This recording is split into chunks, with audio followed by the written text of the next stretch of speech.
All right. You know, maybe it's because I'm on a Mac and Safari, but it seems Twitch is different from one computer to another, different versions of Mac, whatever. I'm just going to stream this damn thing. I'm not going to interact as much as I'd like to, but it's late.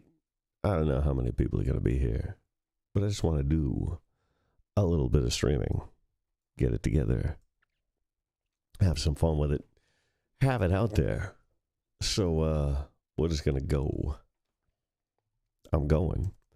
I'll look over here. It looks like this computer over here is a little bit more savvy than this one, which is trying to do a lot of things at once. Anyway, welcome back to the stream. This time we're going to be talking about music production, specifically taking video game music and remixing it for the club. And there's a lot of different facets to that. You can go a lot of different ways. Well, some of it is just straight up regular production. You're going to need to maybe add things that weren't there originally, kicks, snares, etc. Sometimes you're going to just redo it entirely. And sometimes you're going to take pieces of it and use it in other productions.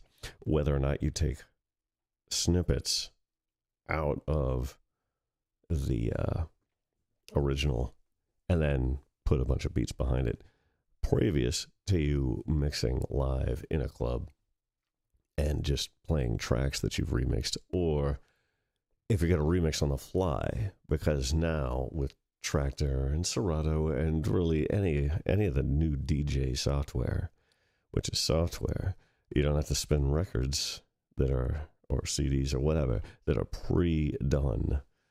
You can make new things happen on the fly.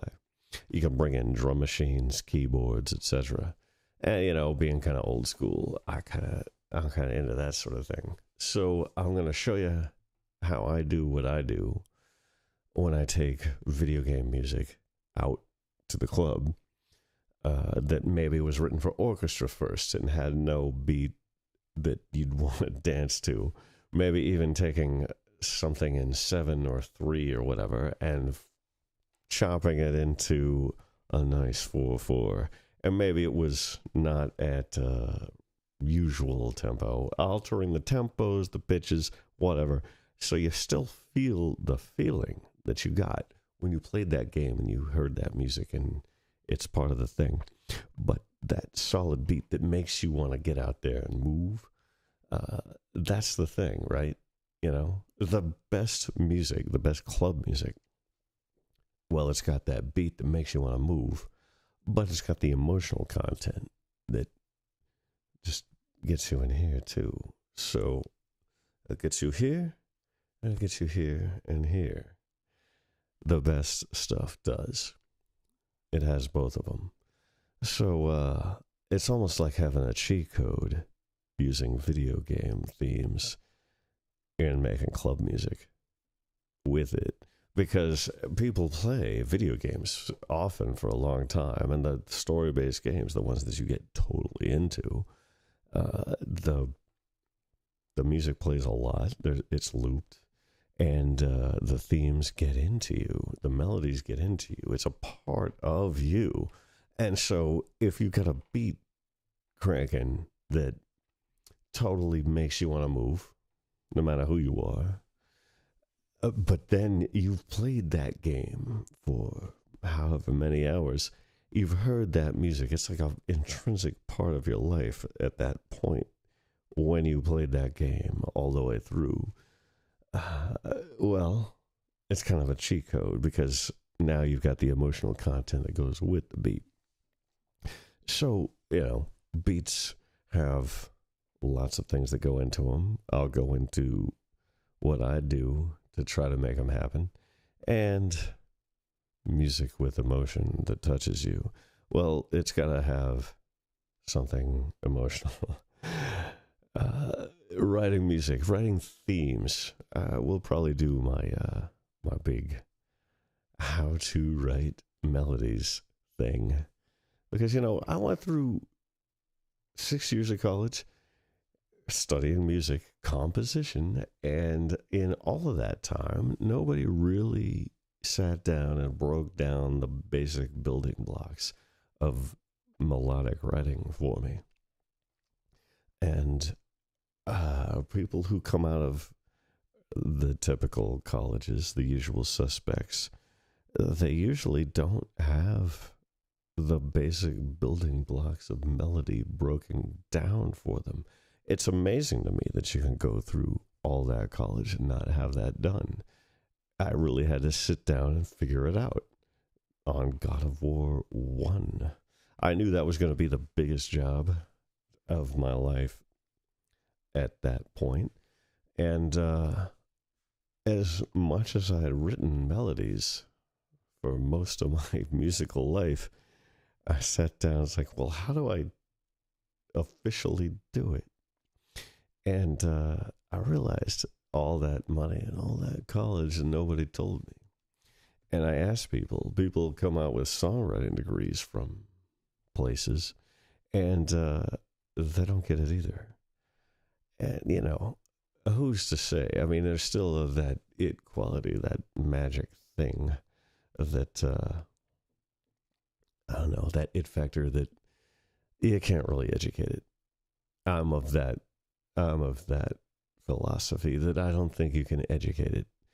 I think you have it or you don't, and all the education is just, it's almost like that's how they teach you how to polish a turd in school. We'll polish anything, maybe it's a turd, maybe it's it. But they teach you how to polish, they teach you how to craft. And they can lead you to the artistic water. But you're the horse, the stupid horse. So maybe you'll drink and maybe you won't. And if you have it, you'll drink. Or you already have drunk. Or maybe you don't need water at all. I don't know. Well, that's a philosophical thing. There's a technical thing we're dealing with here. This is a technical and philosophical type stream. They probably all will be. But earlier today, I was watching a stream of a pal of mine. Her name on Twitch is Sonic Buster. And she was working on some synthwave music that she was writing, and I rather liked it. And it was very, the 80s vibe that comes with synthwave. And she directly asked me what I thought about the drums. And I thought, if you're going to do synthwave or 80s drums, you might as well go full 80s on it, And it sounded like it was very close to, I don't know, some combination of, well, it sounded like either a Lin or a drumulator. I couldn't quite remember. I thought it was Lin, and then I went and listened to it and my Lin drum samples, and I think it was more of an emu thing. But anyway, I said, yeah, you might as well go full 80s and put the snare in the reverb and then gate it. And but she was using a loop.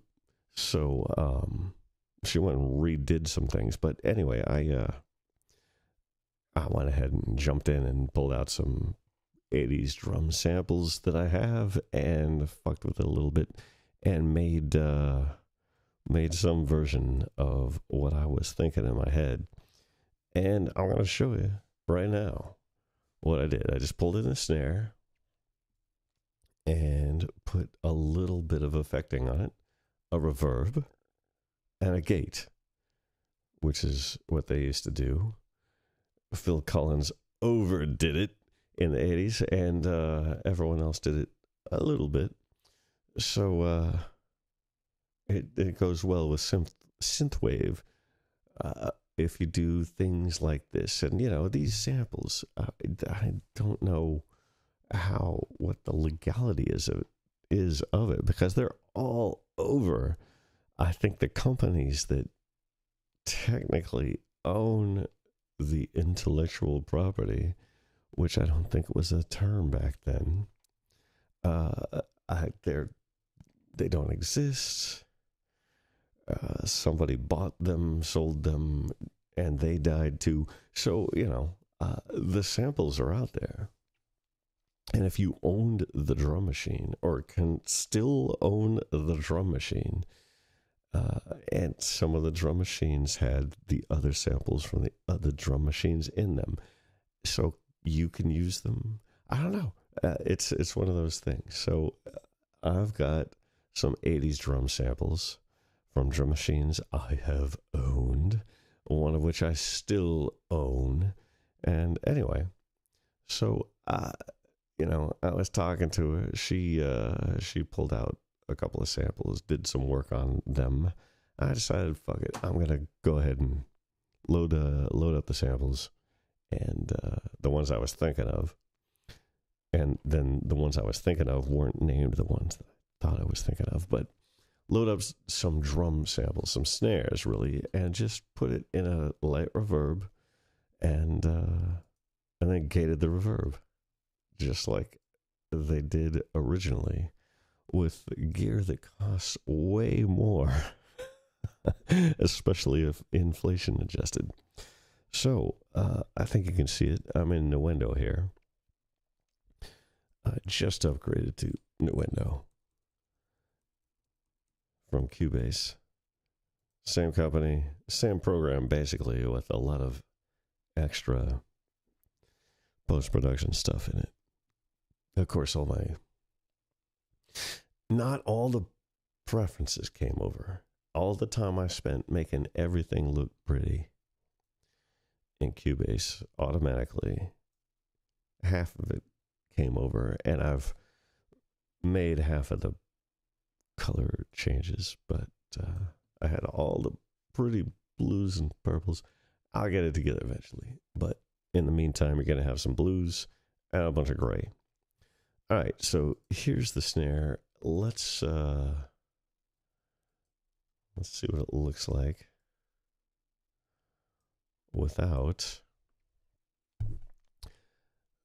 any effects. So I'm gonna bypass the effects. So here's the snare.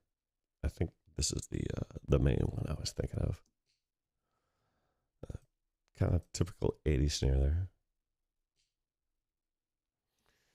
All right, so what did I do to it that made it a little more what I was thinking? All right, so I put a reverb on it, the RC24, which is the soft tube version of the Lexicon 224 reverb, which was quite an 80s staple. And I just put the snare room preset on it. That's the 80s right there, huh? Here's what it looks like. I adjusted the mix to where I think it should be. So here's without. And here's with. And here's with a little bit of a noise gate. So the noise gate cuts the reverb tail off in a way that is cut off. And it's a pretty subtle one, right? I mean, I just used the standard Nuendo Cubase noise gate. So we could cut it off a little more drastically if we wanted, just to at least show you what a gate does. Let's just, oops. Left should be here. I can also do, right.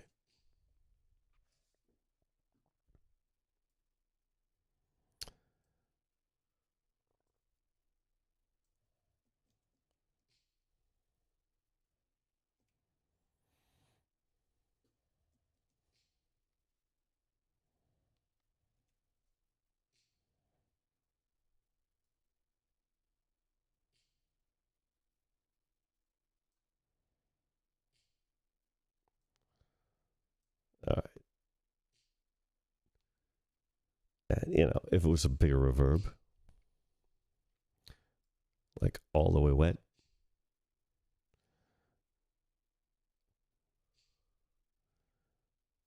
so the difference without the gate, that's with gate, this is without. So it's a subtle thing, but that's the 80 thing. So I did that, and for the just to make sure it was loud as it could be, I put a Waves Ultra Maximizer on it, the L3, and you know, because that kind of made it a little louder, I just made sure it smacked a little harder, all the way up to pretty close to 0 dB in the digital realm. So I guess it's I think it's the limiter's reducing by 1.1 dB. So that means it's as loud as it could possibly be. It'll smack hard. And there you go. 80 snare, based on an 80 snare sample, and affected just a little bit with, well, I guess the waves aren't, and the RC24. So that came from the Contact Complete collection. So those are not just standard plugins. I should do this sometime with just standard plugins that you get with the DAW. I mean, I use Nuendo now, upgraded because they had a nice sale. The best sale ever. I've been on Cubase ever since like 93 or 4 or something like that, on the Atari. 90 something, 92 probably, 91 maybe. On the Atari 520 STE, 520 referring to the amount of RAM it had, which was half a meg. And I did upgrade mine to 4 meg. It might have cost me freaking $400, $200. I can't remember, to get it up to 4 meg.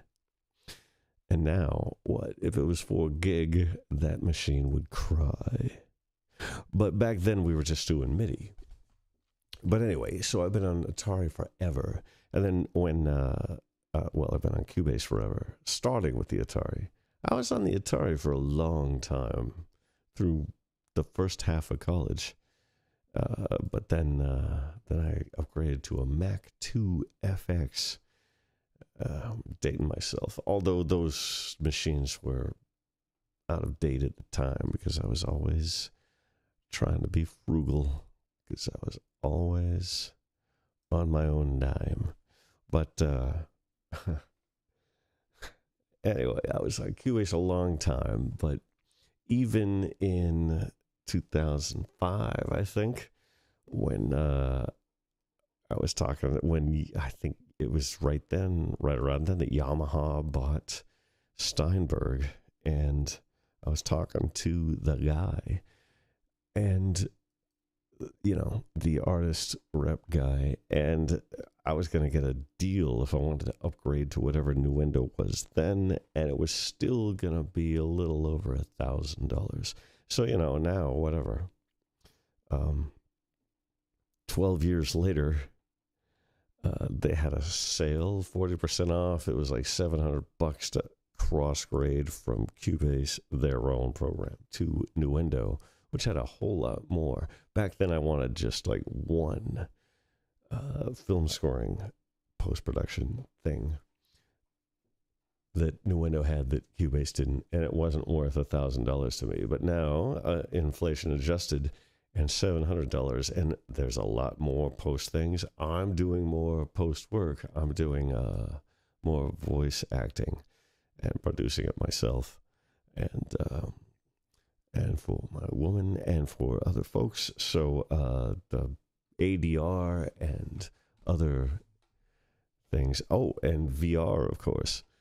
There's built-in ambisonic VR specialization plugins in Nuendo built-in Wise integration, built-in Perforce integration, which are all very game audio related things.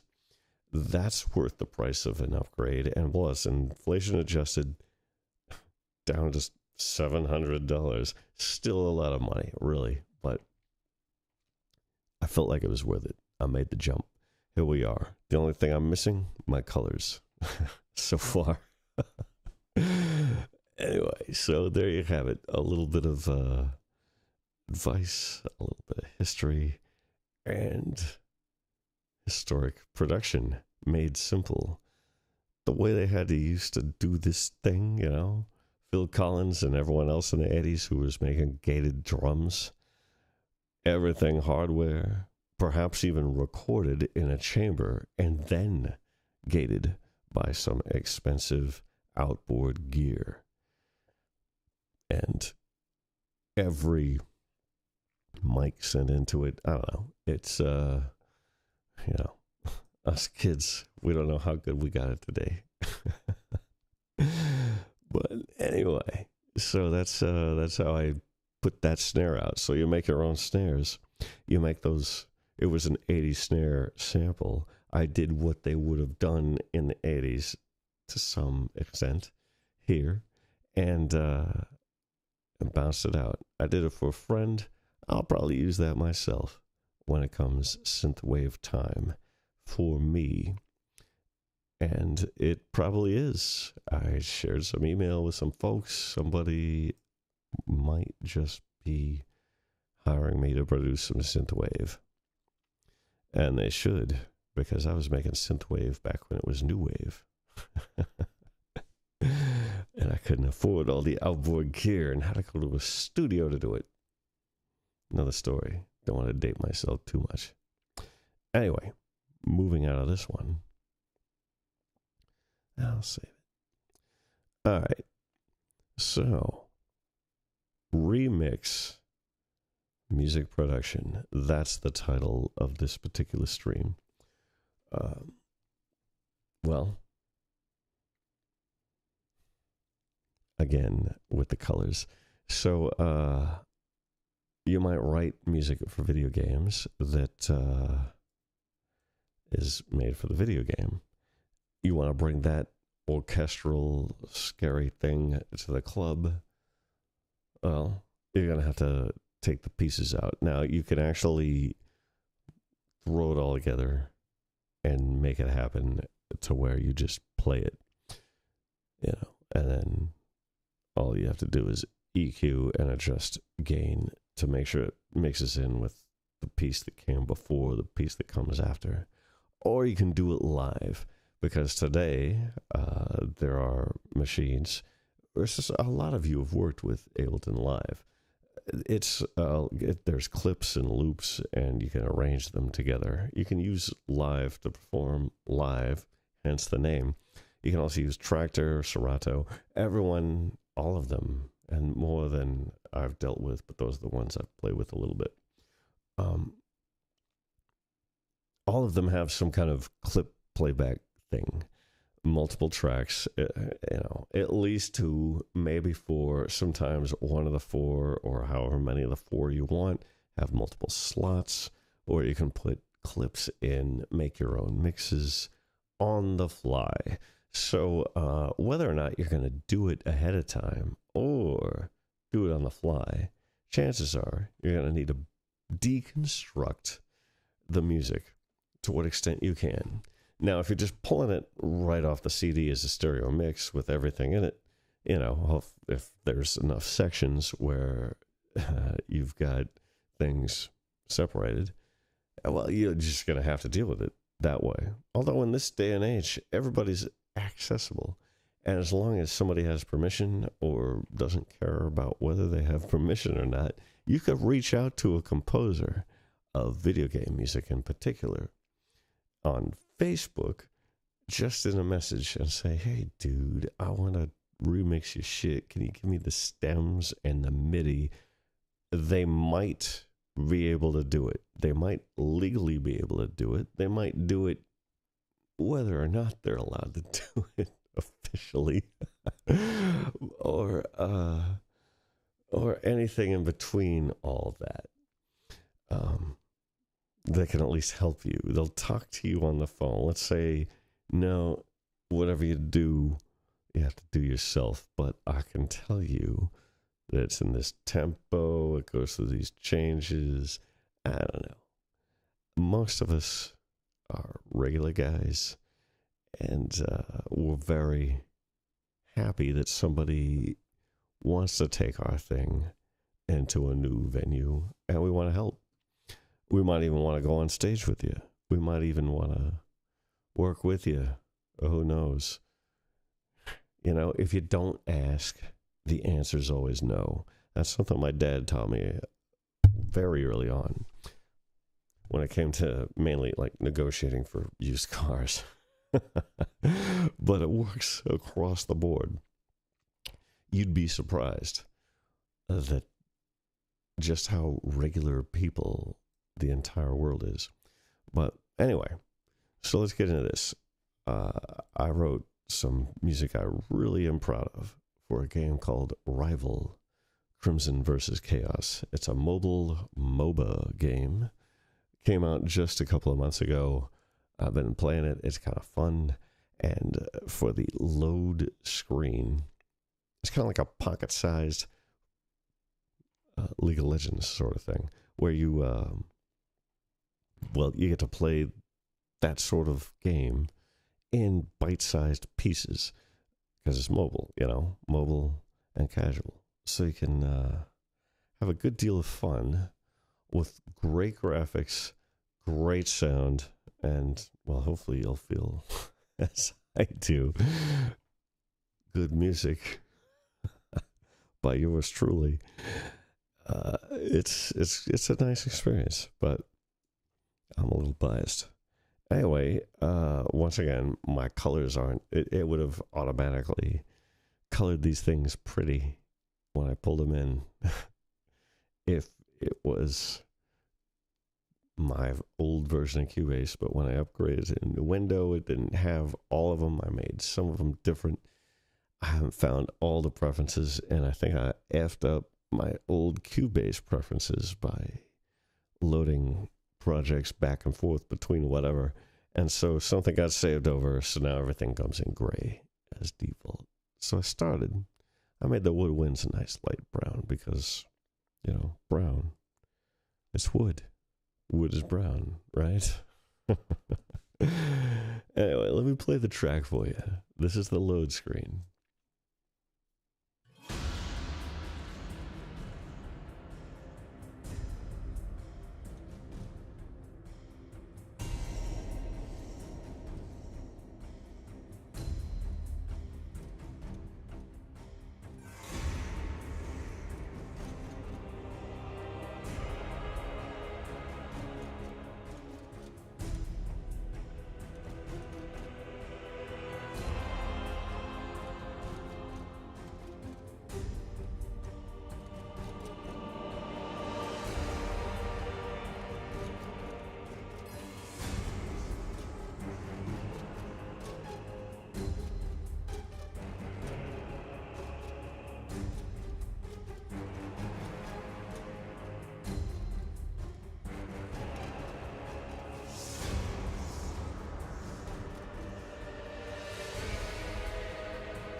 So that's the piece. I think I've got everything going into the same reverb here. Let me drag over the window here. Here's the mix window. All those tracks, here they are. And for the most part, they're all going into the same reverb for the purposes of this thing. And they're all grouped together so I can do it easy. These are the stems. The original file had a ton of MIDI tracks across multiple libraries. And I'll probably get into some production on that level. Multiple computer through Nuendo as a master and Vienna Ensemble Pro as a host for the samples on a separate computer. Right now, it's all just audio coming off of the same computer, and I went ahead and just, for safety's sake and ease of use, I grouped them all and ran them all through the same reverb. So, I can adjust the amount the same. Hopefully you can see that. It's up and down. And it's all through, I just went with the, once again, the soft tube emulation, RC48. That's a emulation of the Lexicon 480L, which is one hell of a reverb. In particular, all the film scores of the 80s. They came up with a 960, and I'm sure it was a little better for some reason or another, but that 480, I still own it. I had a 300M, which is the little brother to the 480L. It didn't have the Lark remote control unit.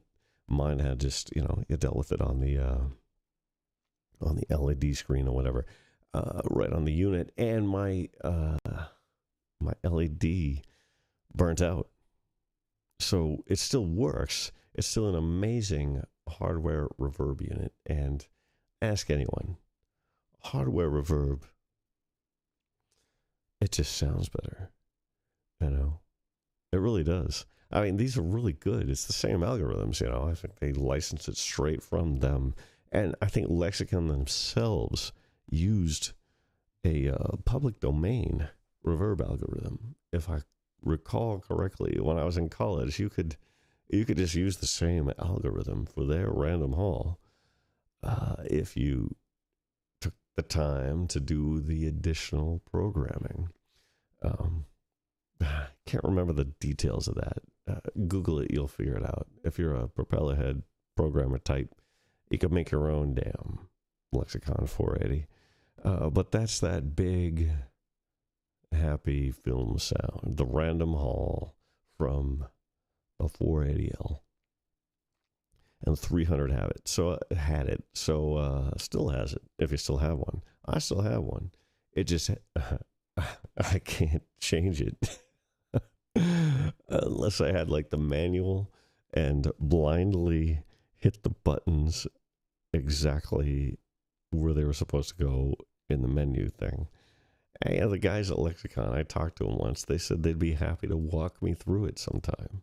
That they could walk me blind, like, talk me in like somebody who's never flown an airplane in the old airplane scare movies from the 70s.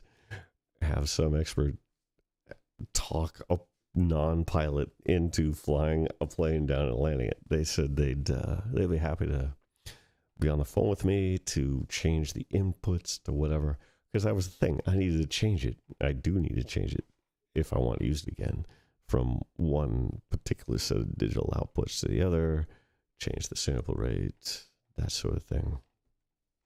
I don't know. I'm rambling here, but suffice to say, the hardware generally beats the software.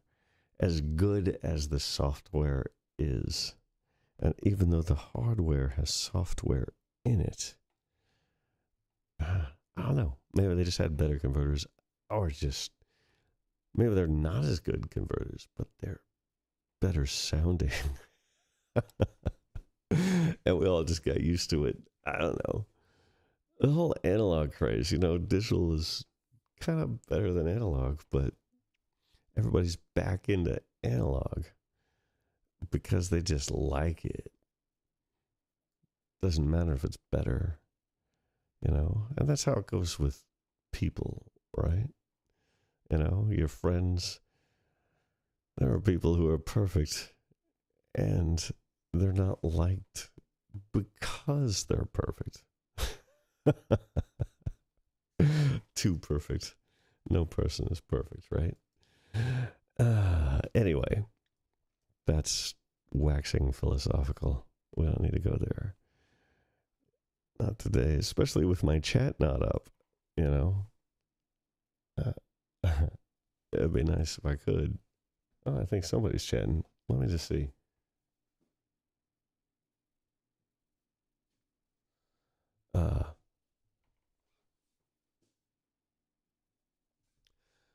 Busted Tunes tuned in at least, asking, were some elements live? If we're talking about what I just played, no. Nothing's live. It's all out of the box. And that's what you have to learn how to do.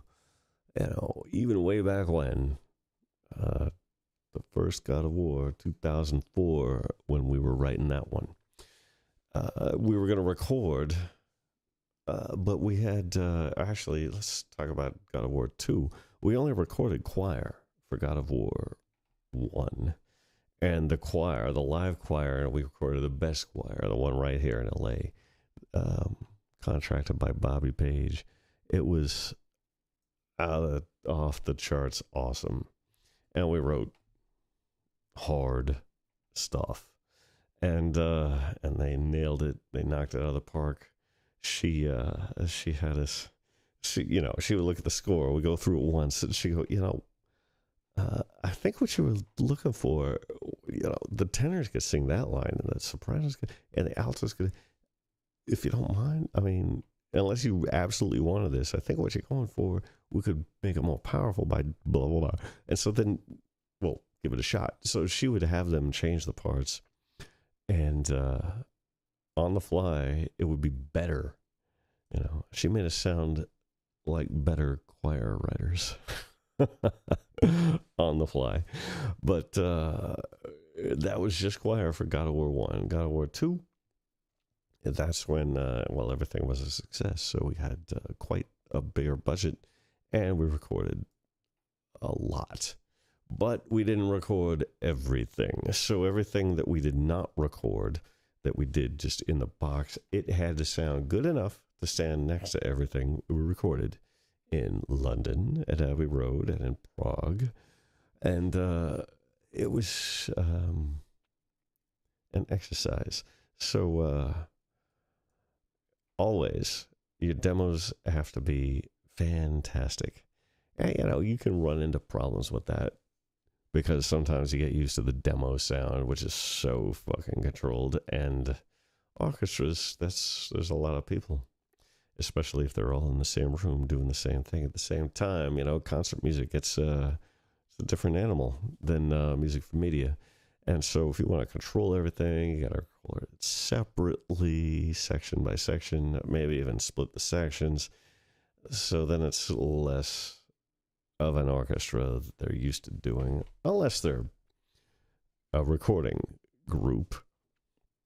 So, I might as well just ramble for y'all. The point is remixing, but, it's all about everything, right? Game music, production. You do the production first for the game, sometimes for orchestra, and hopefully, because that's really just, it's such a thing. It's such a sound, all those people, all those accomplished musicians bringing it all to the table. All those years of sweating out the love and passion, every single one of them did their own thing, and now they all play together. And you did it too, because you were trying to be the best composer ever. And whether or not you orchestrate it yourself or got somebody some help, and you usually did because at the time, if nothing else, it's a long list of people, all of whom have dedicated their lives to music.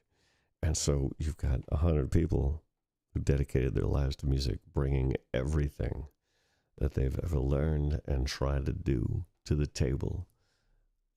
It's kind of spiritual and metaphysical. I mean, you can feel it, you can smell it. It's visceral. It's magic. It really is. So it's a true blessing to be able to do it, to employ and bring to bear all that talent. Even if all you're writing are big C major chords, it'll be the absolute best double breve C major chords ever, because all those people and all that talent came into it, and they owned the hell out of whatever small part they played in that big sound. So that's, maybe a little more philosophical than the stream was initially planning to be. But whatever. We're going to go afield a lot in this stream. And all of them from me, because that's what I do. I'm going to just bring the dump. I don't practice this shit. It's going to be stream of consciousness. So, having done some DJ remixing stuff before I wrote this particular piece, I decided to see, after they thought the first thing I turned in for the menu, this is the load menu. This is where you put together your team to play the MOBA game, which is Rival, Crimson and Chaos. The initial thing I wrote was a little bit too energetic for that situation. So as much as I felt it was right, I don't know. I don't know. I feel like as a lot of composers or performers, you want to bring it. Because, we studied all this time. You just want to bring something. And backing it up and, doing what's right for the situation where you're not technically the focus of all activity. It's probably better to not be as energetic as I was. We're going to hear that piece in some other stream. We're going to remix that too, even though it's in 7, so it's going to make it harder. But this was in 4, and I decided, since a whole ton of club music is 128 BPM, I decided to slow it down from whatever it was before to 128 and keep it in 4/4 most of the way through. Although, if you can see, I did kind of get into some 2/4 bars up here towards the end where the theme comes in, because when I wrote the theme for this thing, I wrote it in 7. I just love 7. And I love writing 7 in a way that's not too 70. When I was studying 12 tone in college, I tried to make 12 tone palatable, which runs counter to the entire point of serialism. But I don't know. I looked at it as a way to get out of my head, but I didn't want to divorce my ear from the process entirely. But anyway, so I wrote this thing in 128 and in 4/4 mostly, so that it'd be easy enough to slide in with a ton of the club music. So let's listen here. Generally, game music in general, remixing specifically, you're deconstructing. So break it down to the bare elements. What can you use for a remix? Well, start with a percussion.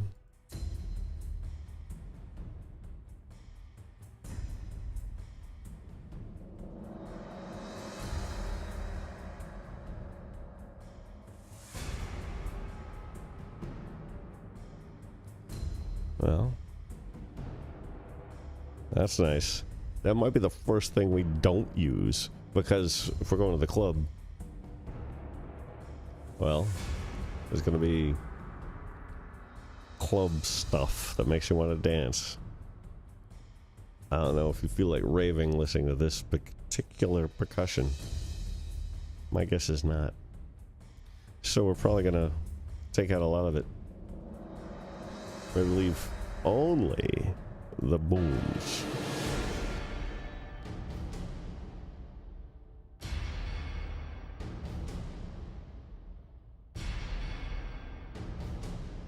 And I'll probably whack the low end from those booms.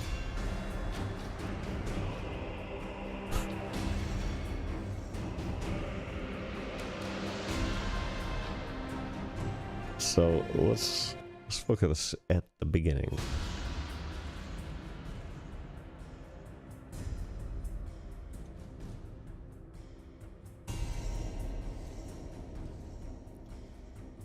We'll mute all the percussion.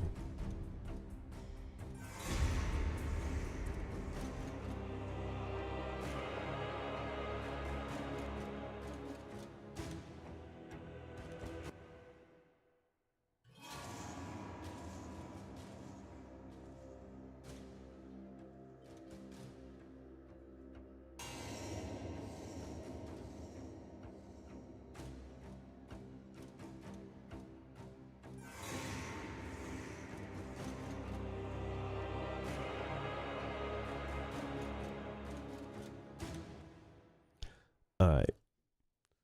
Let's listen to only the strings, because I think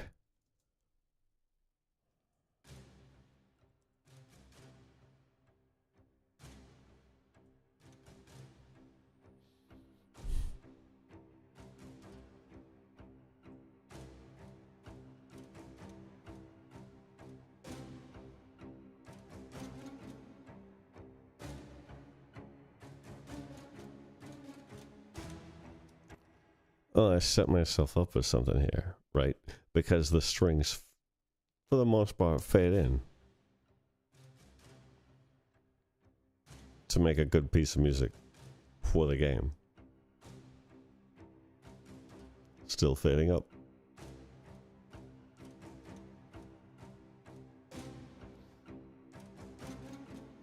And now they're up. But they're changing when they didn't before, so listen. Low only. We're gonna be alright. So everything fades up, but the high strings are the things that change. And as you know, club music, you get the groove going, and you need to sit in that groove.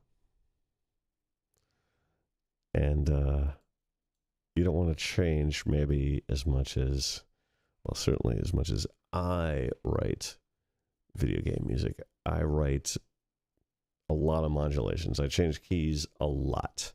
I move up and down and around and come back around to the beginning, sometimes somewhere else, just because it's going to loop. You're going to play that game a lot, and the music's going to play the same piece sometimes, again and again, and over. So you want to have a lot of interesting things so that as it loops, it doesn't annoy the crap out of you, so that it feels like it's changing all the time.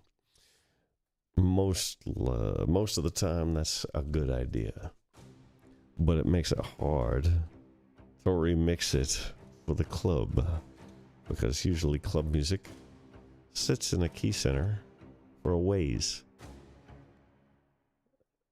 and then it changes, but for a ways it sits. But I do have an equal amount of volume in 4 bars here. So here, I didn't turn the loop on. Here we go.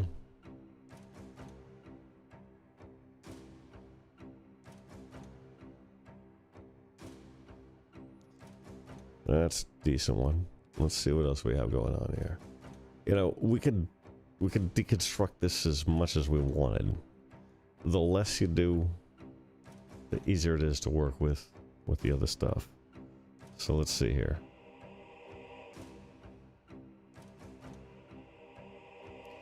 So you put in the low choir. That's not gonna fit as well. Low choir should be separate.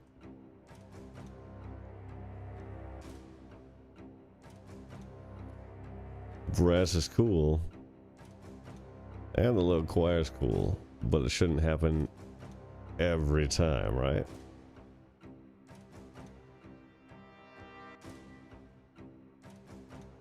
No woodwinds playing there. Let's see. Maybe some percussion.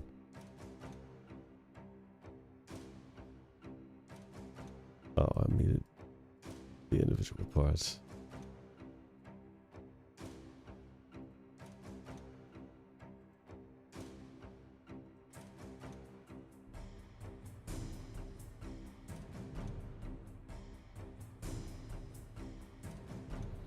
It's a tough call. How hard do you want to make it for yourself? How deep do you want your remix sets to go? Maybe I should have done a little tractor remix set remix channel tutorial first, but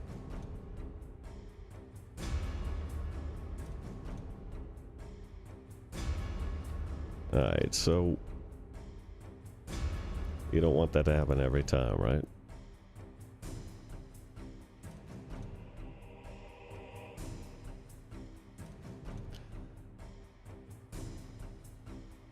And then you have to ask yourself, do I want all these individual elements to be used later?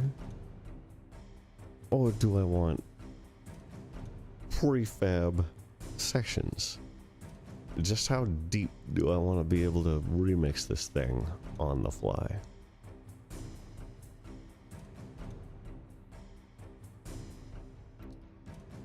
Tough call. So I'll just mute and unmute things. So I don't know, maybe I should pull up a beat. That might be the way to go. Pull up a beat. Just a typical, regular sort of beat. I'll add an audio track and put one in there. And won't put it through the reverb. Just put some kind of loop from one of the libraries. Call it beat.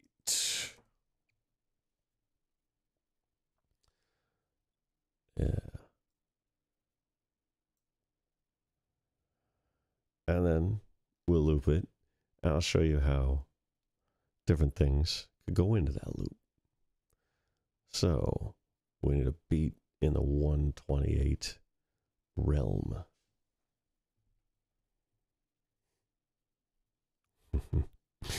Hey, Rog Ambition, if you're still here. It's going okay. I'm just streaming away since I had a single computer issue And I wanted to stream no matter what. So, pulling in.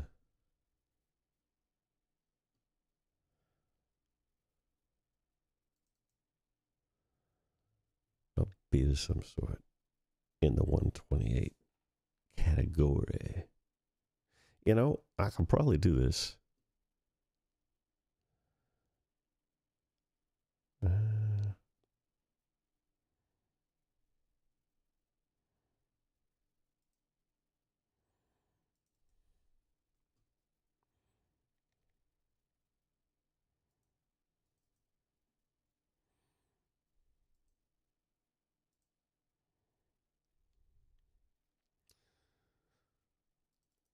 Let's see here.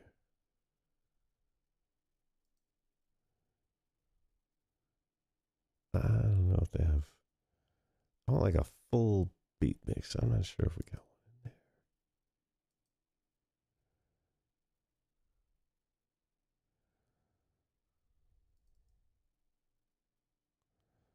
in there.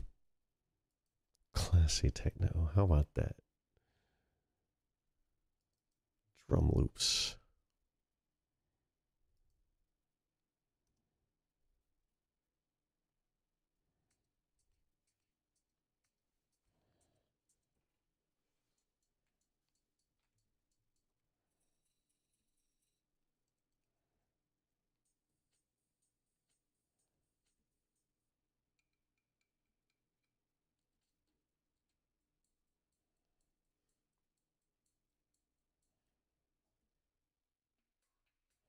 Let's just go with this, and then we'll put kicks underneath it.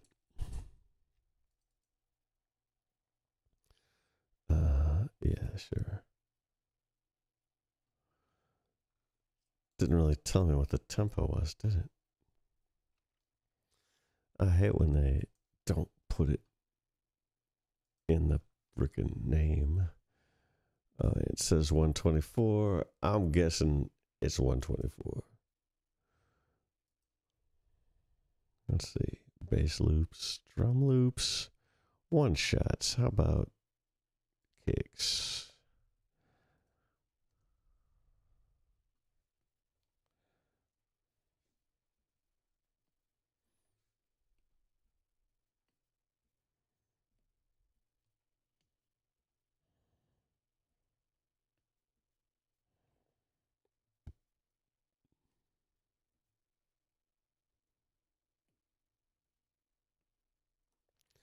Ten's good enough.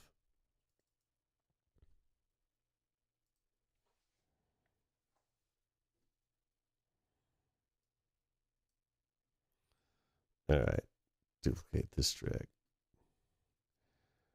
And we'll call it kick.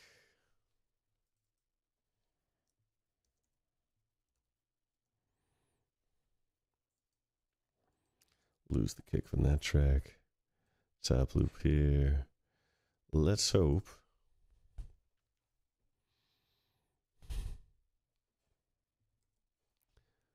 that the 124. That's right. So basically, in Cubase, you turn on musical mode, and then it's going to follow the tempo. So our tempo is 128. I think the loop is 124. I changed it there to 128. Looks like it's going to work. So let's see. Loop it.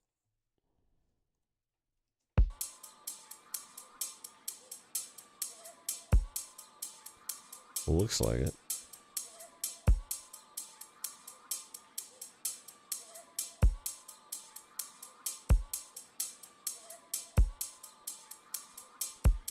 All right.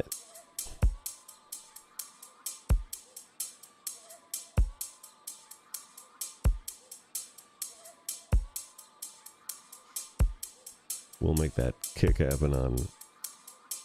Oops. Gotta put the snap to the same. All right. Eighth note will be good. So we want that kick to happen. We'll just go 4 on the floor. Every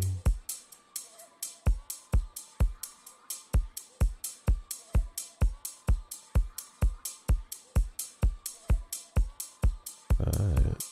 Let's see how it sounds.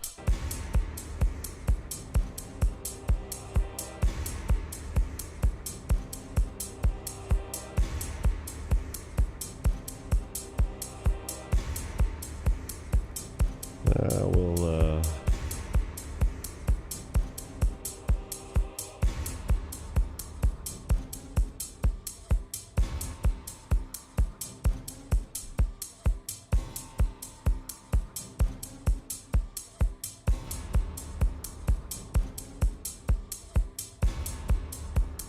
should probably put this on its own fader.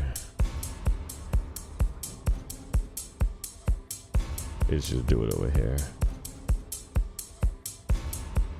Oh, you don't see this because that's a separate monitor. So, I do have a separate monitor over here that has the mixer on it. So, I selected those tracks, the kick, and the top line, basically, drum loops 124. Selected them there, they show up selected over here in the mixer. I right click, I say add VCA fader to the selected channels, and I just did. Here it is.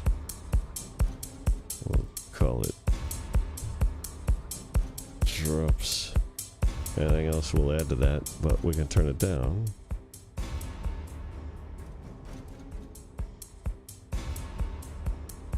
So there you go. Now we got a very basic kind of techno-y kind of beat. We can decide what should be in our loop pieces.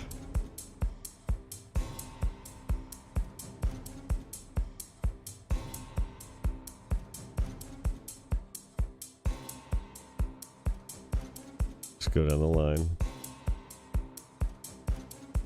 and decide.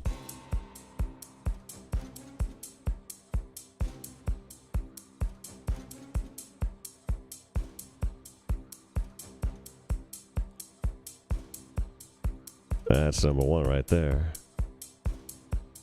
Low strings only. So it's interesting when you write things, sometimes you miss things because you got a thick mix going on. So listen to this.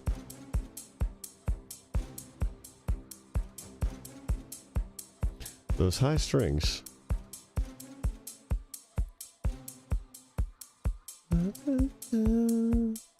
That last note there, I'd change it. There might have been a bad copy. You know, bad copy and paste of MIDI.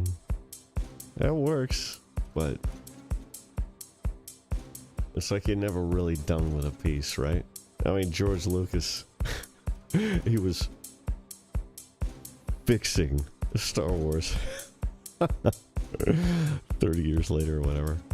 If he hadn't sold it to Disney, he'd probably still be fixing it. You know, as much as we had a fun time bagging on the prequels, now that they are what they are, with what Disney did to them, I actually miss George Lucas. There, I said it. Anyway, so we're gonna be mixing. We need pieces to mix into a, you know, EDM-ish sort of situation. So loaded up the loop in the tempo.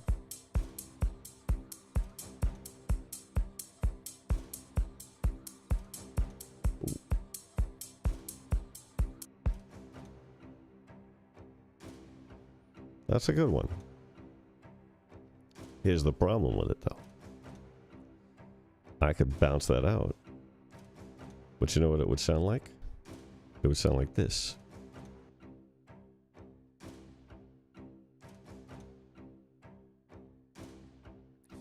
I guess it's dry enough. It wouldn't sound awful, but it sounds more real, produced. there. But look what happens if I bounce it just like that. Those 2 bars with the reverb on. The reverb tail spills over. So if I just bounce that like that, if I just bounce that like that, yeah, I'll show you the export.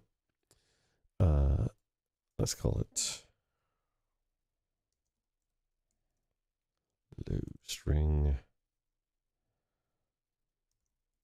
bad test twist test on the desktop, import to pool and audio track, export.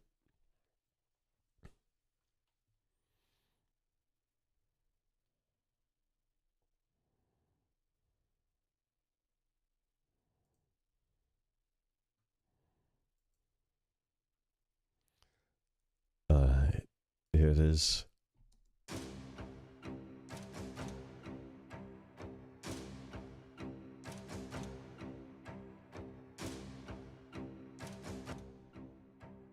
Because we're still hearing it.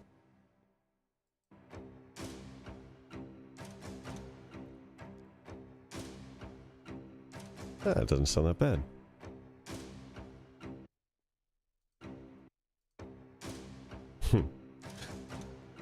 Well, you know, usually you have the reverb on, and it sounds like the reverb tail cut off. This particular one, I guess it got low enough reverb. It didn't suck. So, I guess it could work.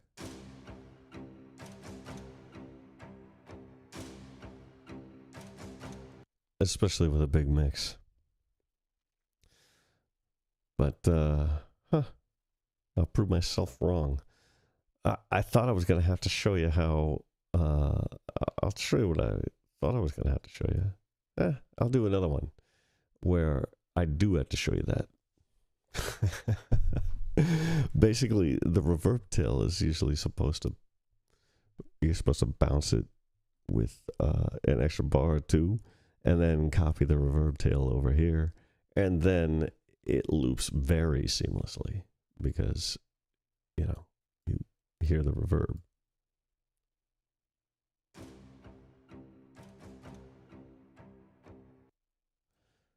I mean, you hear how it just cuts right off, but that's okay.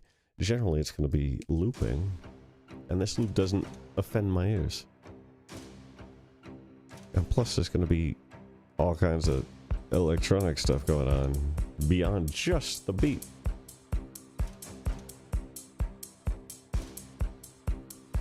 So then, what's the next thing? Well, we probably want whatever's the next piece that comes into that. Maybe the high strings. Maybe we're just going to bounce it out all together. That, and then we'll bounce out that plus the high strings. And so we won't just add high strings to that. We'll add a track that has the high strings and the low strings together. And that'll be just the next energy level, right? So that we don't have to have a DAW running when we're DJing.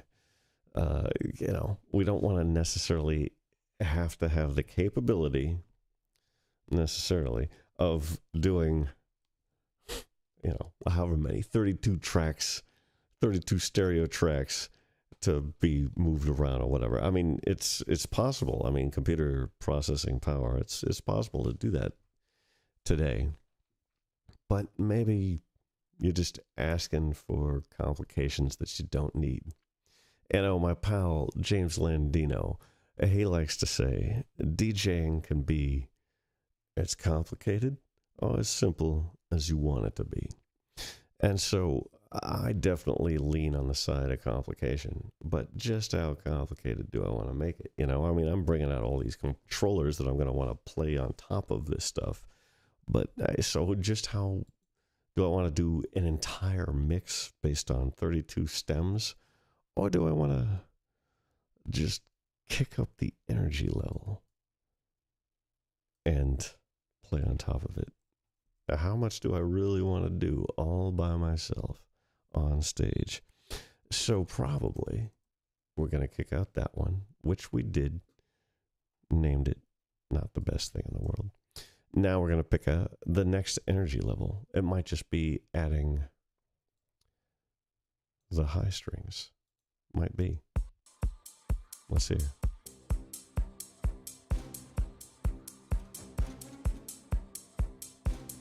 Probably that. Let's see what the... No. Let's just keep it there. That'll be the next one. I'm going to rename the thing I bounced out. I said low string bad test. Let's just call it low string for now. Let's call it rival remix low string. Next one.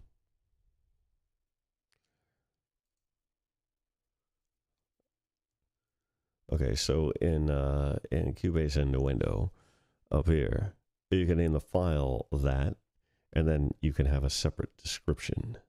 So it shows up as that's the name of the file, and then each region or section that you have as a part, that's the description down here, and it automatically defaults to what the file was called. So I just renamed the file, but it didn't rename the description, so I'm going to go ahead and paste that in there too, just to make sure, so that it says it down here and it's easy to understand. All right, so I'm going to move that over here, and then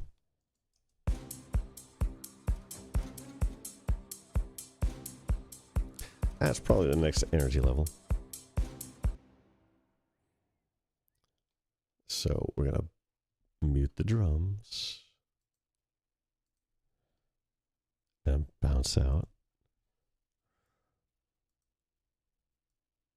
Rival.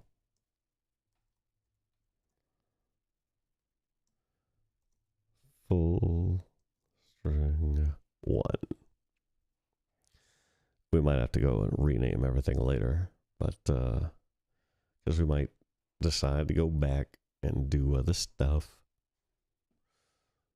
But boom and boom. So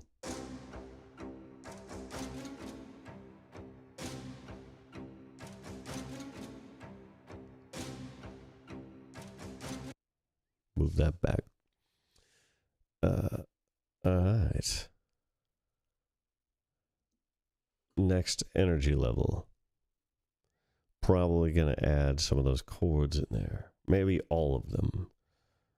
So that's going to be, is it going to be there? C chords?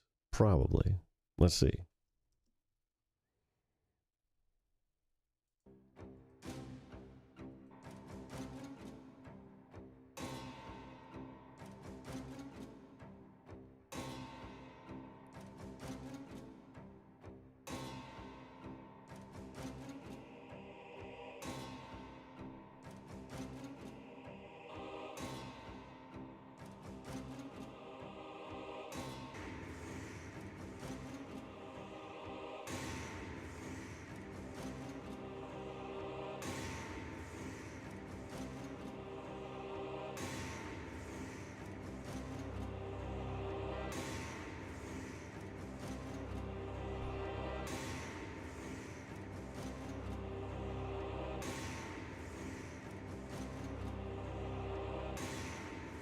Now, if I let it go, you'll see the chord and bass note changes. And then again, and again, and again. More often than EDM usually does. So,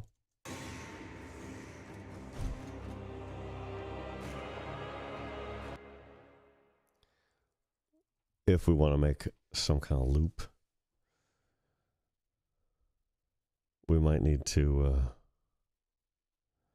we could do a certain amount of things in the other program that we perform live in, or we can make that loop work out by cutting, pasting, and moving and inserting. So here we go. First, I'm going to save. And then I'm going to save as.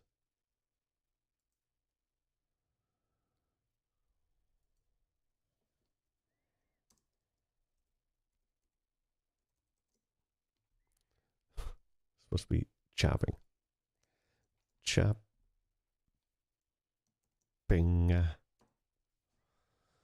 All right, so.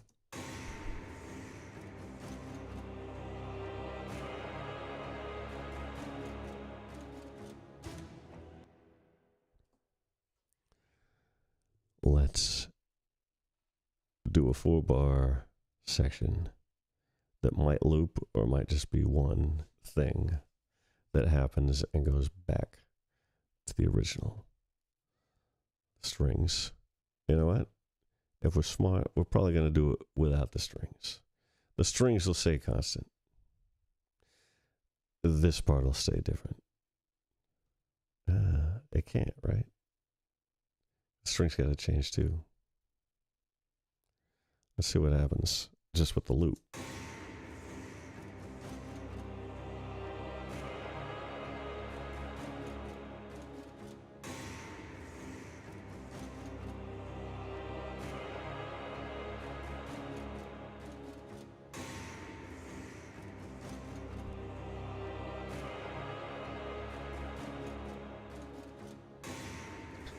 You see how that clang there? That's just the cantale.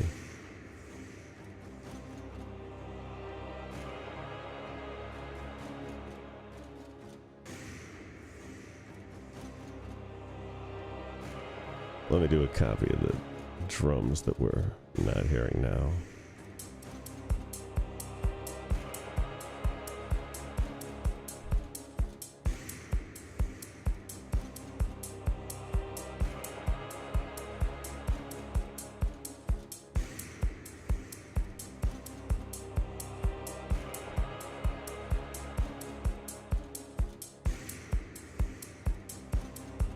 Alright. It's okay. But I think it's gonna go back to just the beat and the strings. After.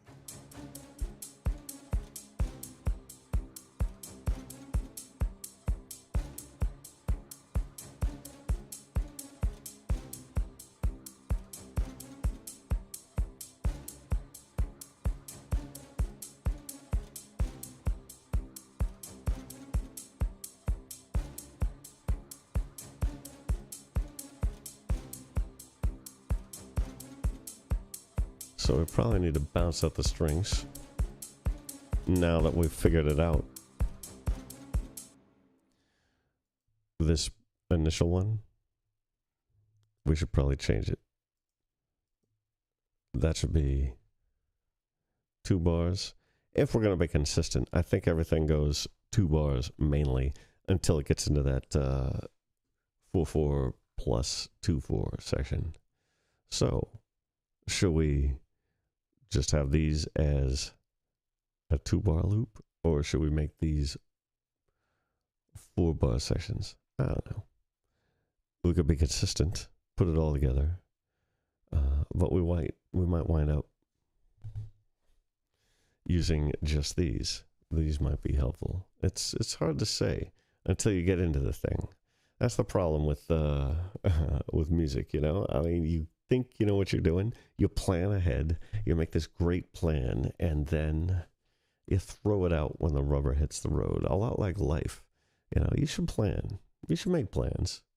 But if your plan doesn't work out, if you need to go back and redo shit, you got to do it.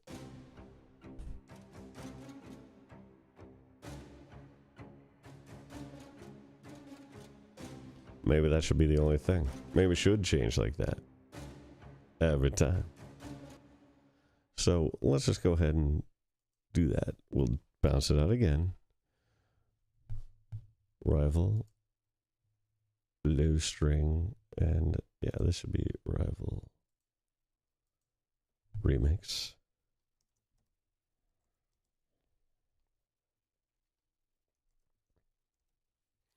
Full string 1.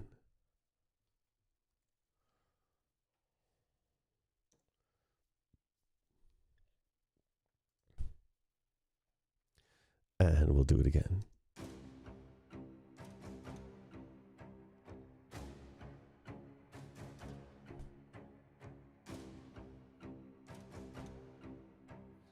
I could see stacking this up, repeating this a few more times than I do in the actual load screen. So we'll do the low strings and then the full strings again. So here's the low strings.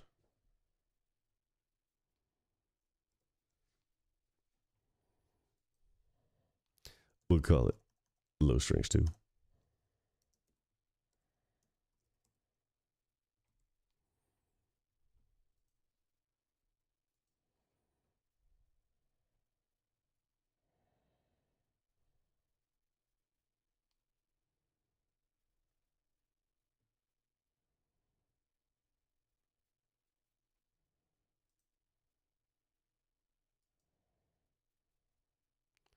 All right.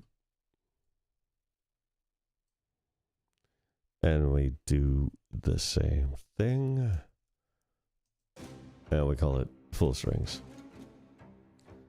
Once again, we could do them separate, but in Tractor in particular, you only get 4 channels per remix deck.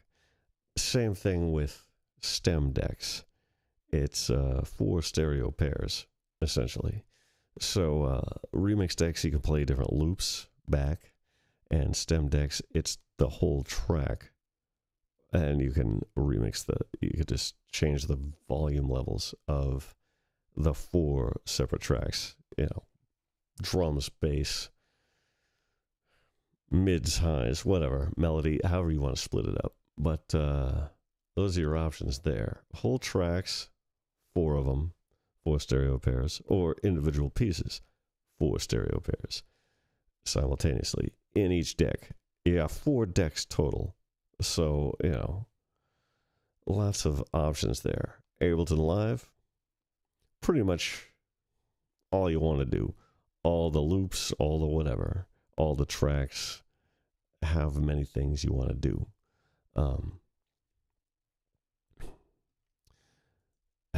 You know, what are you going to use? Which thing do you want to do? And are you going to use them both? Because you can load everything into Ableton and use Link to get it to work with Tractor, and they chase.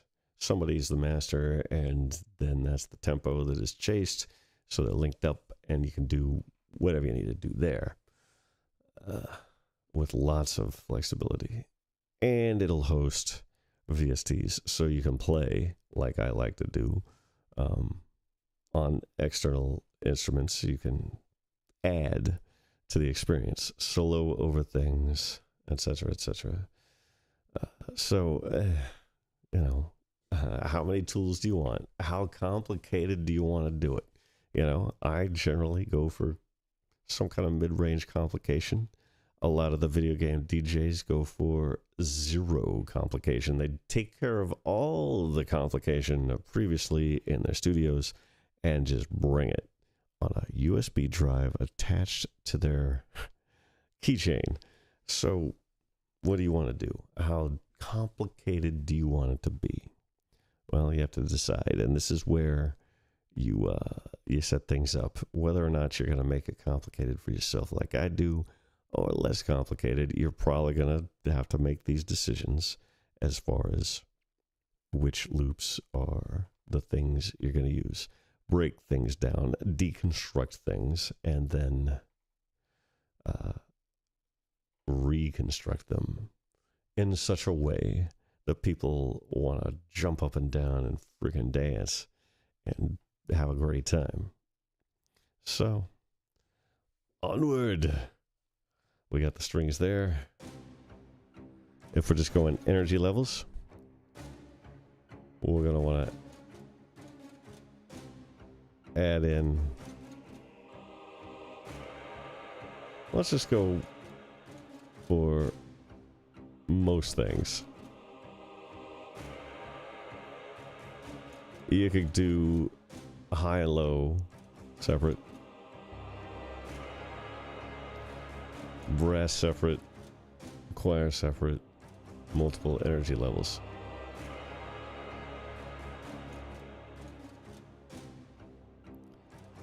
I think for this thing, we're just gonna keep the strings separate.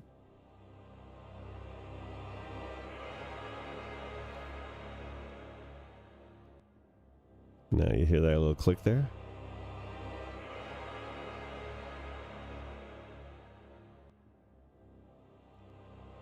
That's the problem that I was worried about.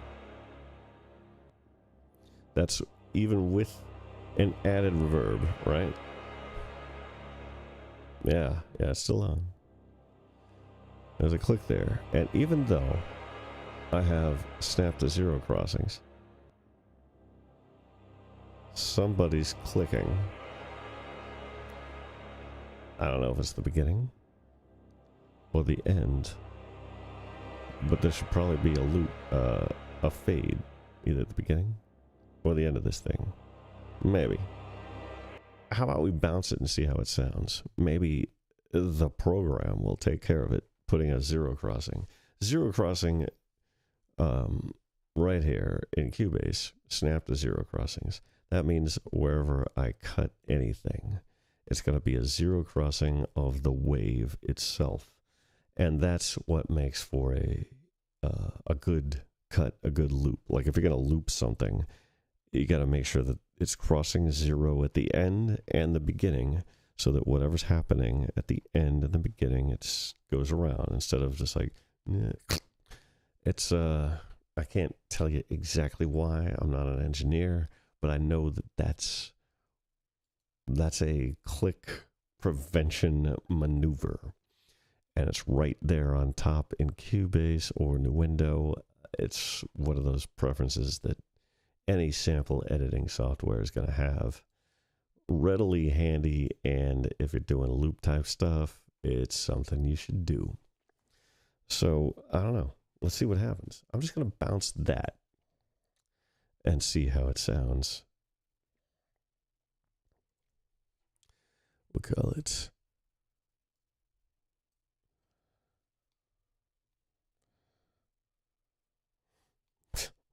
for lack of anything other, work 2.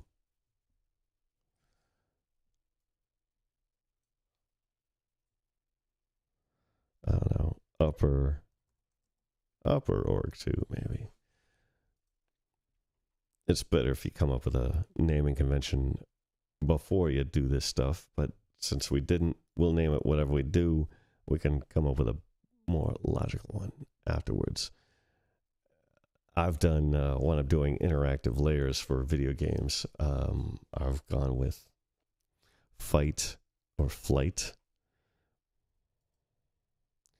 which you could have anything. When I did that, though, they both started with F, right? So I wound up capitalizing fight, and look at that. Nuendo quit unexpectedly. Well, I guess we're going to have to reopen it and hope that the autosave caught something, and maybe that bounce worked out. I'm going to go ahead and open it again and check it out. It might be a premature end to the stream. Let's see. Upper org. Looks like the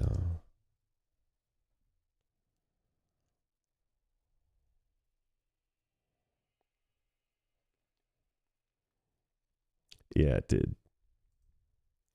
I did manage to print that mix, at least. So, that's nice.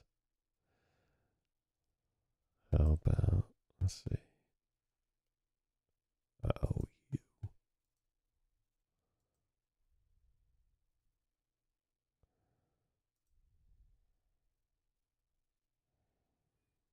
hmm. Well, it didn't ask me for a, I'm a little worried because it didn't ask me for a, if I wanted to open yeah, see, it didn't, let me see what the autosave is set to, because it didn't ask me for a previous save. Autosave set at 15 minutes. See, it should have, I would have thought it would have asked. But you know, I'm kind of new to Nuendo. It's a little different. A lot of people joke around. I think even, I've heard that even the developers joke around about how, about how Cubase is Nuendo beta. But, you know, we'll see. There might be a new feature where it automatically takes care of some shit. I'm going to go straight to, it doesn't look like it. I'm going to go straight to importing the files. I'll just drag them in. Let's see. Remix low string, full string. That doesn't look right. Let's see.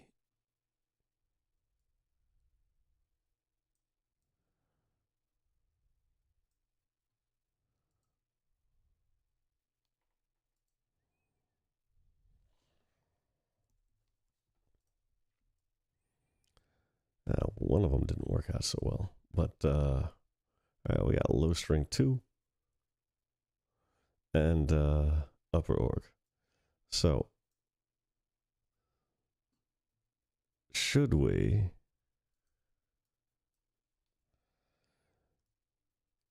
see how this works?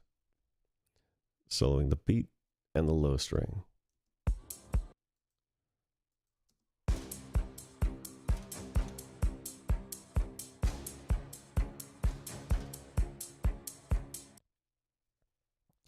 And now we're going to loop it.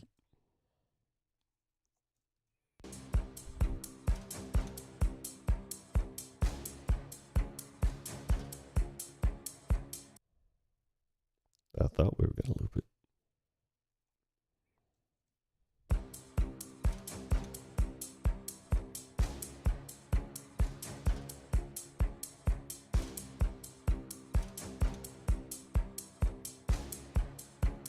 All right. So let me see if this full string thing. No, somehow we messed up that bounce. Maybe we were about to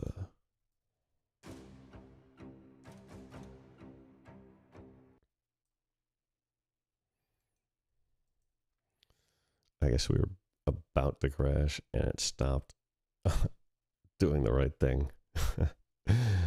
That's unfortunate. All right, well, we do have something to try out though, right? So we at least have the low strings.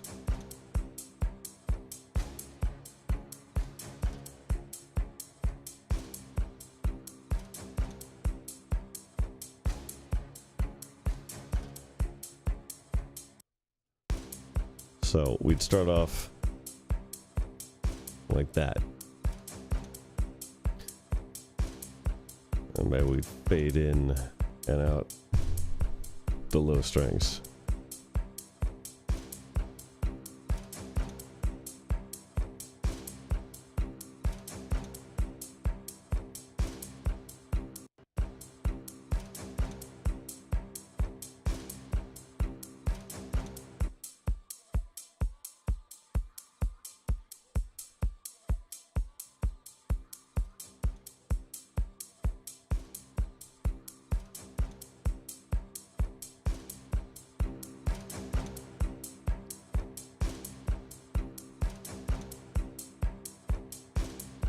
And then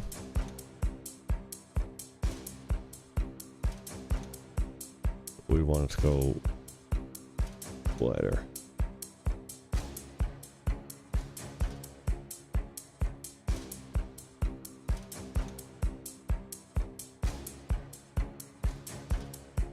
We'd fit in the high stuff.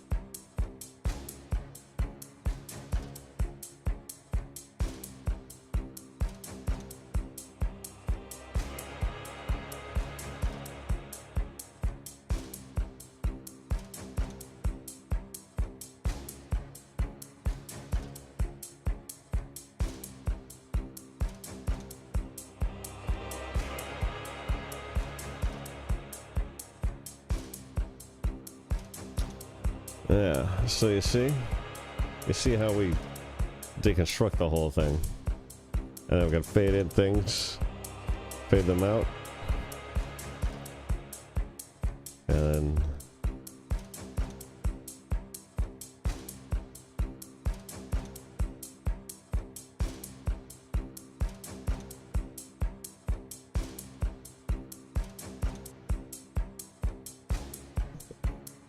bring things in.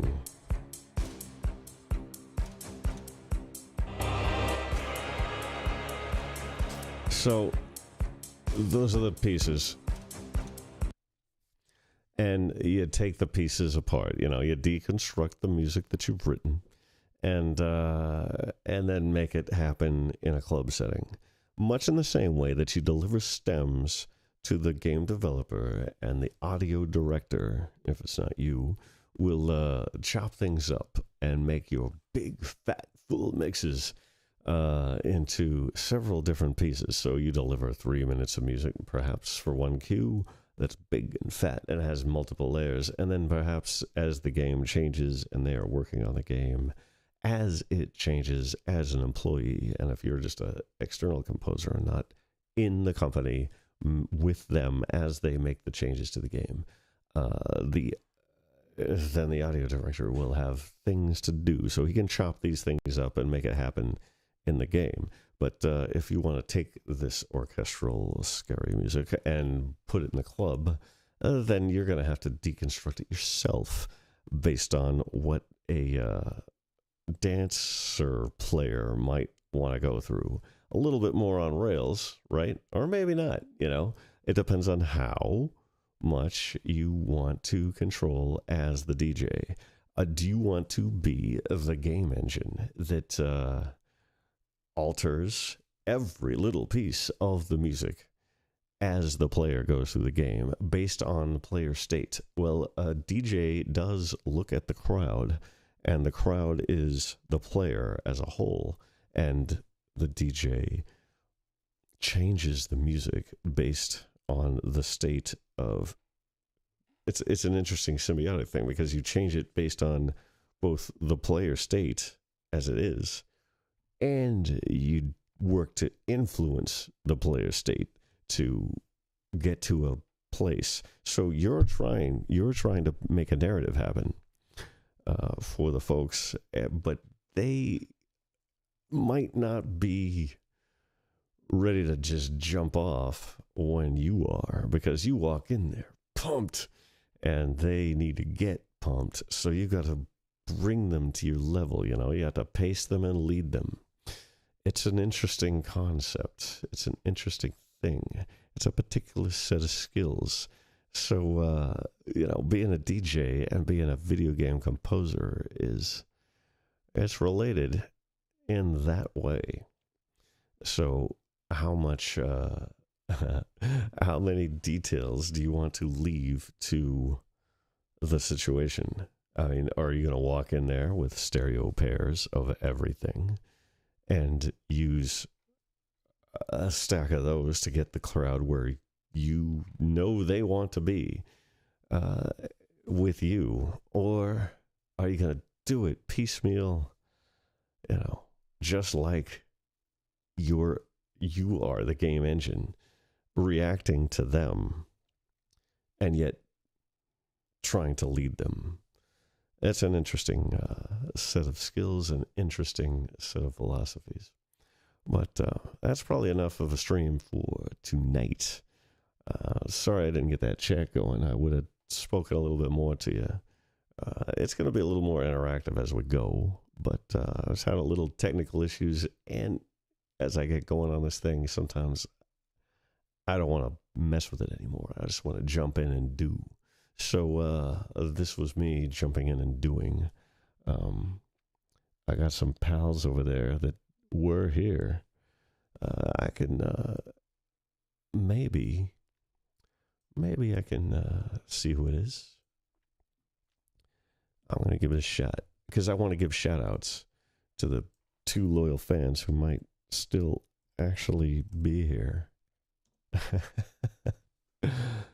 Let's see. Let's just see if it comes up.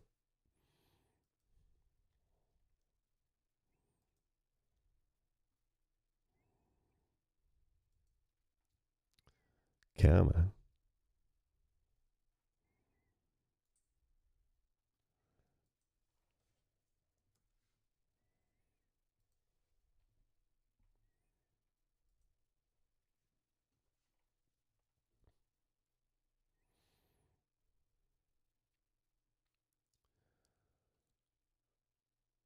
Okay. And still.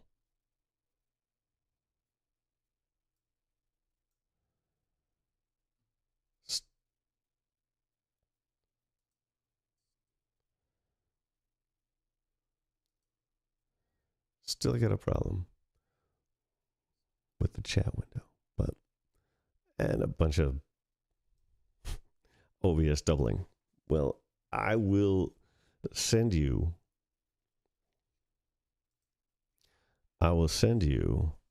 individual shout outs next stream and privately. Thanks for coming out, folks. And it'll be out there. I'm going to put it on YouTube too. GK Marino 007 on YouTube. It's probably linked down in there somewhere. Thanks for coming out. Thanks for staying up. And I will see you soon. GKM out.